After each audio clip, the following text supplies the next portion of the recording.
Let's go.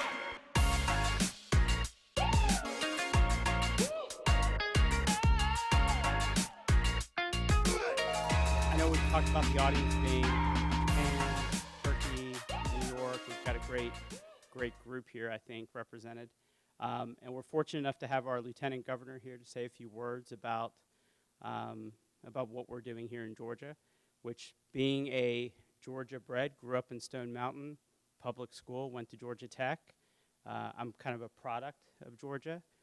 So as much as I'm always pushing to do more for Georgia and how we can do better, it at least produced me. So Jeff's a Georgia Tech grad and soon-to-be friend. We've just met, but we have a mutual friend in common. So I thought it'd be great for him to say a few words around his vision around Georgia and the tech community and what we can be doing here.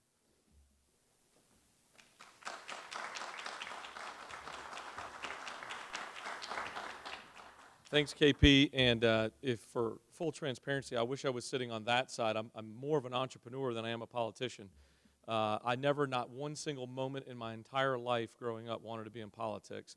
Never once dreamed of it, never once aspired to it, but this is kind of where the journey has brought myself and my family to here as Lieutenant Governor. I'll start a little bit about just kind of how I got here, because it's perspective that I think makes us all good at our jobs. It makes us good at understanding the problems and understanding how to come up with realistic solutions. I was a baseball guy at Georgia Tech and got drafted by the Florida Marlins my junior year and spent a bunch of years playing in the minor leagues. My wife will tell you that I got to do everything but make any real money. So I got to put on this entrepreneurial hat, right? Many y'all get it. You knew from an early age that you wanted to be an entrepreneur and that you wanted to understand how to take an idea and turn it into reality. And so when my career ended, we started our first business out of our home. It was very, very humble startups, as everybody's probably got their own stories. We had one desk in our living room. I worked on the north side. She worked on the south side. And we shared a desktop. And we grew the business, and a few years later eventually sold it and then got into some other companies. Most recently, I ran a healthcare startup called Wellview. It was started as primarily a population health company, but then really migrated into data analytics and data mining and looking for opportunities to navigate healthier decisions across large populations. And so that's the business perspective, and that's the understanding that I've got about really your job description and trying to understand capital and technology and innovation and talent. The politics piece flew in from outer space. My wife and I and our family, we go to a church a few miles up the road here called North Point, irrelevant point for most of y'all, but we got challenged one Sunday to stop complaining and start getting involved, right? It was one of these not super spiritual moments, but it was just more blocking and tackling, right? If you want better education, just stopping that person that complains and start figuring out what your lane is to improve education or fiscal responsibility, or you pick the problem. And so at the end, he said, you might even have to go run for office. I thought I came up with a great idea. My wife didn't initially, and so we negotiated for a little bit, but I ended up running for a state house seat. And what I realized after we won and got into the state house for a few years was that I really truly was wired to be a policy over politics person. That was the only thing that drove me to getting up and sacrificing the time away from my business and my family, was to truly try to influence policy and not to sit there and try to figure out petty little political games to play to get to sit at the front head table at some event or whatnot. Fortunately, along the way, I got to meet a good friend, now my policy director, Mike Dudgeon. Mike and I served together in the Georgia House for a few years. Mike is a very successful entrepreneur with a couple of very successful exits in his rearview mirror, and probably more to come after he gets done with me here in politics at some point. But so we come at this as in the role of Lieutenant Governor of really being entrepreneurs and understanding the importance of technology in that environment. One of the most successful sound bites, and I want you to recognize that sound bites are what people oftentimes in politics are judged by, but being a policy-driven person, I want to dig deeper than sound bites. But the soundbite that has nationally gained a lot of attention around my role as Lieutenant Governor here is I've really put out there as a bogey for us to conquer is wanting to be the technology capital of the East Coast here in Georgia. And it's not just an Atlanta thing, it's all of Georgia. I feel like I'm preaching to the choir here. Technology knows no boundaries. It might be the greatest lifeline to some of our rural communities is looking for opportunities to grow technologically, whether it be around software, data, hardware, analytics, you name it, there's opportunities for growth all over Georgia. The reason to be the technology capital of the East Coast is what we all already know, is that every business is a technology company. Every single business model is a technology company at this point, right? Whether it's Delta Airlines moving millions of passengers a day, or Coca-Cola trying to figure out how to deliver millions of gallons logistically all over the globe, or a small little startup that's trying to find their next customer at a retail location with data, social media or data analytics or some sort of other combination of technology. Everybody is a technology company. So we want to be the best and brightest here on the East Coast as a means to attract, as a means to cultivate, as a means to invite investment in the best and brightest ideas here. The goal is to create an ecosystem, right? And other spots around the globe have created ecosystems. I think of the Valley. I think of New York. I think of Boston. I think of other areas around this country that has created ecosystems of talent where folks come here and stay here because they realize if there's an opportunity that brings them here, then there's other opportunities after that initial one maybe ends or morphs or becomes something to not want to be a part of anymore. And so we want to create an ecosystem of talent. And really that's what makes, I think, an ecosystem grow is that talent. Here in Georgia, kind of the pathway for us has been the film industry. We've seen this ecosystem get kind of created organically.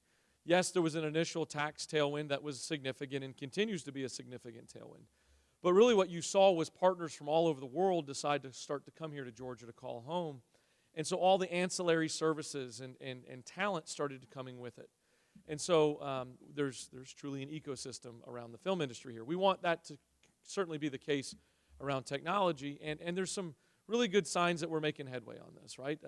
FinTech is absolutely going gangbusters here in Georgia. I continue to hear the strides we're making in the innovation and the new business ideas around health IT.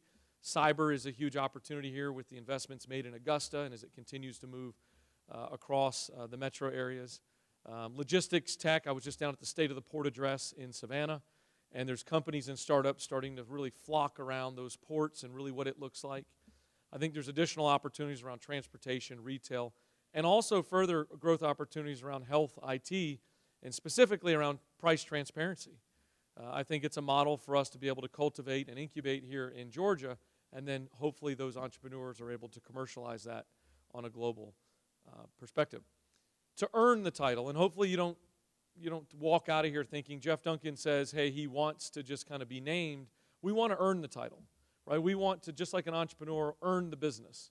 And so to do that, we've got to continue to do a much better job of educating kids here in Georgia. In K through 12, I believe the greatest gift we give those kids is a quality education. This year, with the help of Mike and the General Assembly, we're able to pass a piece of legislation this year that now requires every single high school student to receive at least one computer science class during their 4 years in high school. It's a huge step, right? And it's not just for the student to be exposed to that, to maybe fire the synapses that maybe technology is the route to go, but it's really equally as important for those school systems to now have to embrace and recognize the importance of that technology curriculum. And so hopefully they pour additional resources and assets into the cultivation of technology inside those classrooms. That's a big first step. And we're going to continue to look for opportunities to do that and to explore and cultivate through STEM and other areas. I also think there's other business-friendly things that we can do here. We're going to continue to work hard on being very invitive. Invitive, is that a word? I think it's a word here. It's innovation at its best. We're going to invite investment dollars to flow into Georgia. We think this is an incredibly good place and safe place for those dollars to come. We think those business models that are trying to find ways to get to that next level, whether it be seed, startup, all of those different levels. As a entrepreneur myself, I've sat in those investment pitches. I've had 7 minutes at times. I've had 15 minutes at times, and occasionally you have those glorious days where you stay for 2 hours and answer questions, and you get to walk out with a check. Those are awesome opportunities, and we think Georgia's a great place to call home for those. We're not a fit for everybody, but we think we're a fit for a lot more than where we're at today. And so obviously my invitation here to this room is to continue to innovate and ideate and invest here in Georgia. I can tell you that on behalf of the Lieutenant Governor's office here, we're going to continue to look for ways to create an ecosystem of talent to allow us to be a part of the next generation's solutions. There's so many opportunities. I think in some rooms, folks look at me, kind of strangely when I say this. This room will totally get what I'm saying.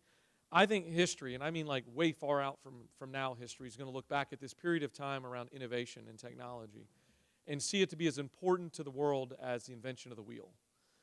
The ability to change and disrupt commerce and communications and all of these things that we're doing with the interactions and innovations around technology, I think is truly going to be impactful in a way that, hopefully it's not just something that we're doing for the next generation, but generations to come down the road. It's an exciting time to be in politics, to say the least. It's exciting to be here in Georgia, more importantly. I think it's an exciting part to go to work every day and work for 11 million Georgians. I work for Democrats, Republicans, Independents, and everybody in between. And my goal every day is to make sure they wake up with the same idea I do, and that is our best days are in front of us here in Georgia. We're excited about that, and hopefully many of you in this room here are going to be able to experience those best days with us. So thanks for the opportunity to be here. Thanks for coming here. For so many of you from out of town, I've heard even some from out of the country. But thank you so much for being here.